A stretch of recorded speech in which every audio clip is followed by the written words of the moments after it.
Hi there! This week, instead of doing a squishy or a make it mini, I thought I would share with you something that I've been making for a while.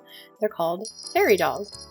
Now, fairy dolls hold a very special place in my heart because shortly after discovering I was going to be having a niece, I was on Pinterest scrolling around looking for some inspiration when I found pins like these. I thought they were adorable, sweet looking, so I followed the Pinterest post to a YouTube channel for Untidy Artist, and she had so many of these videos, including a couple of videos just on how to form the base doll.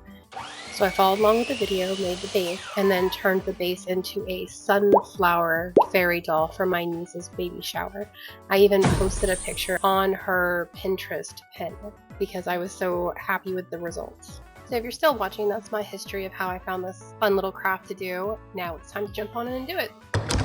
The doll I'm making in this video is based off of Belle from Beauty and the Beast. First things first, you're going to want to gather your flowers, embroidery thread, a hot glue gun, beads, glitter, ribbons, anything else that you might want to use as a decoration for like a headpiece or a belt. When I started this project, I wasn't entirely sure if I wanted to go more cartoon or live action with the princess. So I got a range of yellow colors and threads. I don't know about you guys, but I have found that when I am trying to do a craft, I plan it as much as I'm able to, but then there's just certain details that I can never really know what I'm going to do until I'm in the moment and I'm holding things next to each other and making the decisions as I go. Anyway, so here you can see I chose the yellow embroidery thread, and I'm making the top of her dress by just wrapping it around her shoulders and her neck and her waist to create that sleeve and the waist area of her dress. It is honestly just a lot of wrapping it around the doll.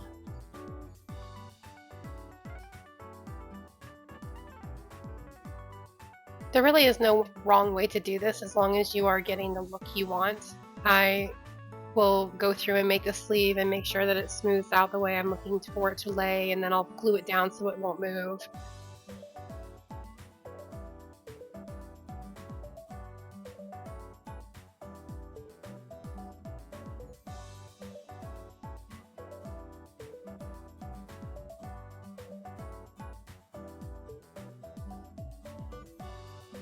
Towards the bottom of the embroidery thread, you can kind of see that I'm putting almost like a shelf.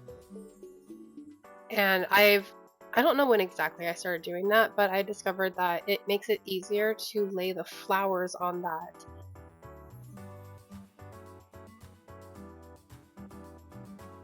Then after you get the embroidery thread for the dress done, I go through and I'll try to make sure that the ends of the hands and the feet are done. I think I actually forgot to put shoes on this doll, but I do give her gloves.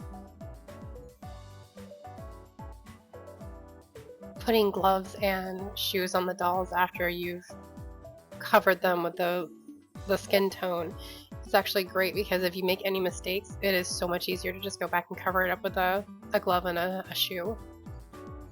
There are lots of little areas in this project where it is just so forgiving.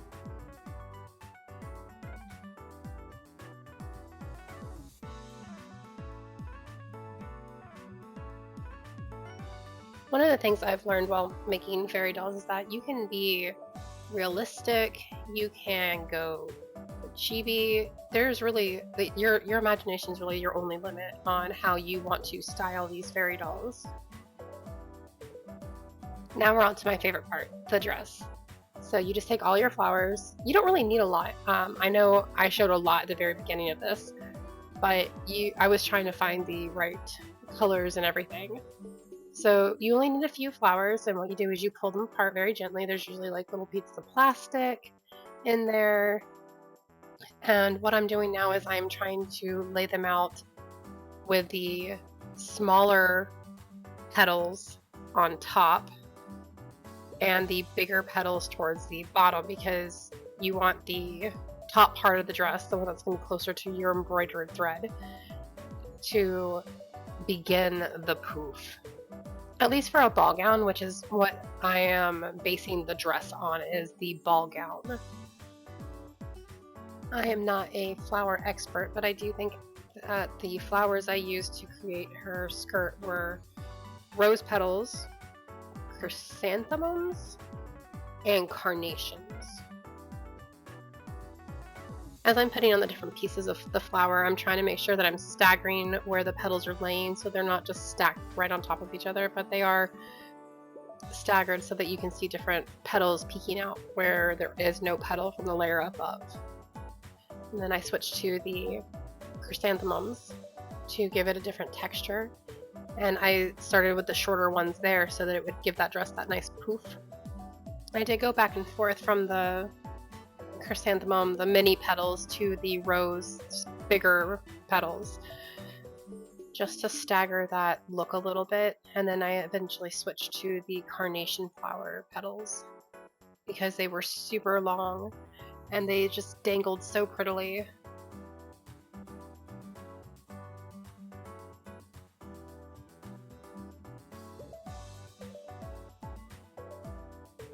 Now here I'm going through and I'm making sure that the petals are laying the way I want them to, and I'll start gluing things down in place.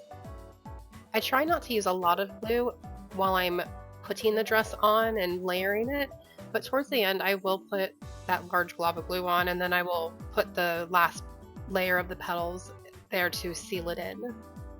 Now that I'm working on the final touches of the dress, I find myself wondering, what am I going to do about her hair? I can't just keep it as a knot on her head. Again, this fairy doll is only inspired by Belle, so I am going to end up mixing some hairstyles. I did use my tablet to help me see and visualize a couple of different ways that I could style her hair from the different movies. And while I kind of wish I had a tool that would allow me to curl her hair, like those really tiny, tiny curls, I do know at the time I really wanted to do that, but unfortunately I just don't have the means to be able to do that right now. Instead of adding the curls, what I do is I go kind of classic with that bun on the back of her head. And as I'm doing this process, it's just trying to shape it, little tiny bit of glue, shape it, little tiny bit of glue, just to hold it in place. After 4 years of doing these, I still find myself struggling with the hairstyles. Sometimes I have to continuously remind myself that it's just inspired by, because I will get so detail oriented and then so frustrated with myself when I can't make something happen the way I want it to happen. Especially with hair, it's just kind of a weakness for me.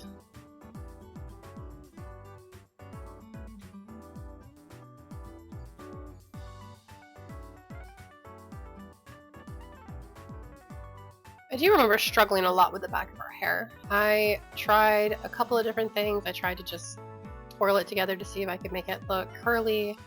I fluffed it back out so it would just be straight, but that doesn't really make me think of Belle's hairstyle. I tried almost like a fishtail braid. That really didn't work either.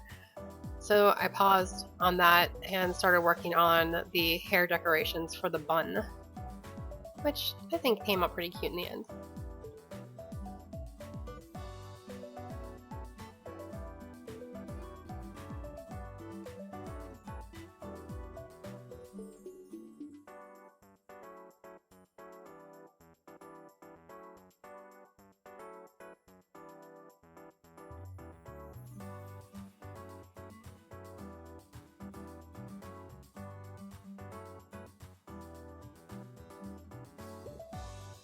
So now the decoration around the bun is done, I'm going back through.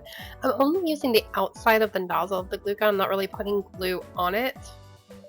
I don't know, maybe I'm just a messy crafter, but there's always like a little thin residue of hot glue on the outside of my nozzles. So using that, I'm just able to help shape the hair the way I'm trying to get it to lay.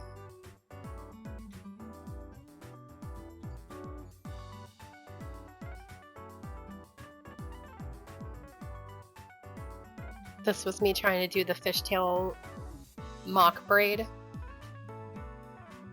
Mostly the problem I had with it was that I tried to use some of the same gold thread that I used in the bun to tie it, and I just really didn't like the look of that, so I immediately just pulled it back out.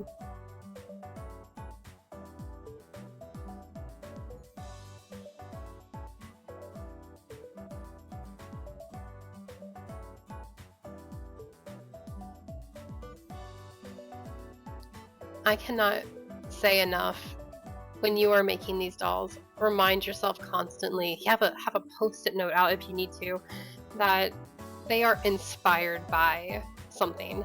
This doll is inspired by Belle.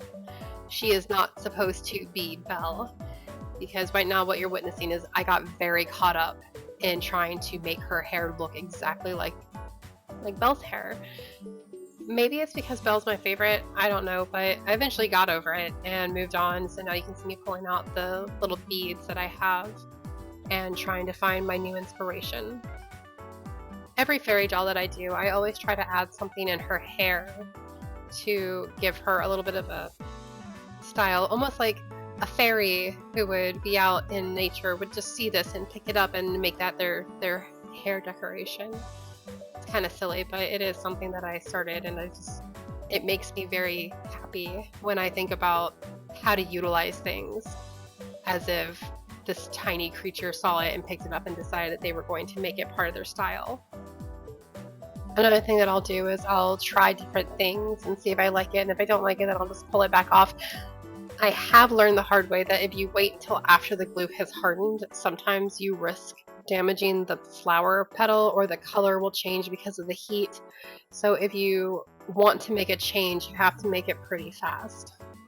And here we are, a Belle fairy doll. I love her. Little Miss Sunshine came home and saw her and squeed. If you've watched the other videos with Little Miss Sunshine, then you all know exactly what sound she made. If you'd like to see the other fairy dolls that were in the thumbnail of this video, please go to my Instagram. I'll be posting those there. Thank you so much for watching this video. If you enjoyed seeing fairy dolls being made, please like the video. And if you'd like to see more content as I put it out, please hit subscribe. If you'd like to see a video about squishies, click here. And if you'd like to see a video about unboxing and doing a craft project with minis, click here. As always, this has been a lot of fun, and I hope to see you in my next video. Bye!